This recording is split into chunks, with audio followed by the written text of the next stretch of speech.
Hi hello நண்பர்கள் அனைவருக்கும் வணக்கம். தக்லைஃப் திரைப்படம் எப்படி இருக்குதுன்னு பார்ப்போம்.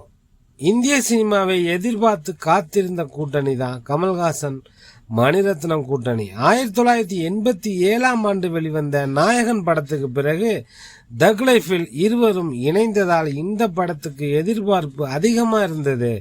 ரசிகர்களின் எதிர்பார்ப்பை பூர்த்தி செய்ததா? அதிகார போட்டியில் நடக்கும் சண்டை தான் படத்தின் ஒன்லைன். இது ஒரு காட்ஃபாதர் மெட்டீரியல் தான், கேங்ஸ்டர் கதை. இந்த படத்தோட கதையை பற்றி லைட்டாக பார்ப்போம். டெல்லியை ஆளும் கேங்ஸ்டர் கமல் எதிரணி செய்த சதியால் போலீஸ் தாக்குதல் நடக்க சிறுவயது சிம்புவை பயன்படுத்தி தப்பிக்கிறார் கமல். தந்தையை இழந்த சிம்புவை வளர்ப்பு மகனாக வளர்க்கிறார் கமல்ஹாசன். பல வருடங்களுக்கு முன்பு நடந்த ஒரு கொலை வழக்கில் சிறை செல்கிறார் கமல். அந்த நேரத்தில் அனைத்து கேங்ஸ்டர் வேலைகளையும் சிம்பு கவனித்துக் கொள்கிறார். இது அந்த கேங்ஸ்டர் குழுவுக்கு பிடிக்கல. சிறையில் இருந்து வெளிவரும் கமல் எஸ்டிஆரின் வளர்ச்சியை கவனிக்கிறார். தன் மீது நடத்தப்படும் தாக்குதலுக்கு சிம்புதான் காரணம் என சந்தேகப்படுகிறார். இதன் பிறகு நடக்கும் துரோகம், வெளியே ஏற்படும் பகை, இவையெல்லாம் கமல் இதை எப்படி சமாளித்தார் என்பது மீதி கதை. தக்லைஃபின் கதை இவ்வளவுதான். படத்தில் நட்சத்திர பட்டாளமே நடித்திருக்கிறது. கமல்ஹாசன், எஸ்டிஆர், நாசர், அசோக் செல்வன், ஜோஜி ஜார்ஜ், அபிராமி, திரிஷா அனைவரும் தங்களுக்கு கொடுத்த கேரக்டர் சிறப்பாக செய்திருக்காங்க. படத்தின் முதல் பாதி சுவாரஸ்யமாகவும் விறுவிறுப்பாகவும் நகர்கிறது. படத்தை ஸ்டைலிஷாக கொடுத்திருக்கார் ஒளிப்பதிவாளர் ரவி கே சந்திரன்.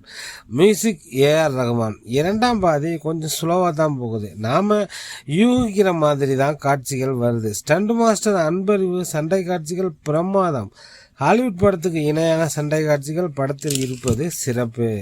ஒரு கேங்ஸ்டர் ஆக்ஷன் மூவி பார்க்கணும்னு நினைக்கிறவங்க இந்த படம் பாருங்க. கர்நாடகா தவிர இந்தியாவின் அனைத்து மாநிலங்களிலும் வெளிநாடுகளிலும் படம் வெளியாகி இருக்கு.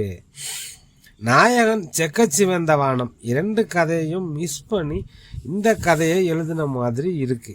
புதுசா ஒன்றும் இல்லை. ஏற்கனவே பல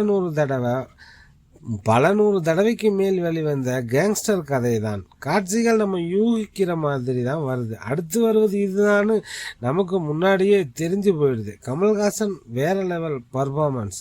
சிம்பு ரொம்ப நல்லாவே பண்ணியிருக்கார். Sreekar Prasad editor super.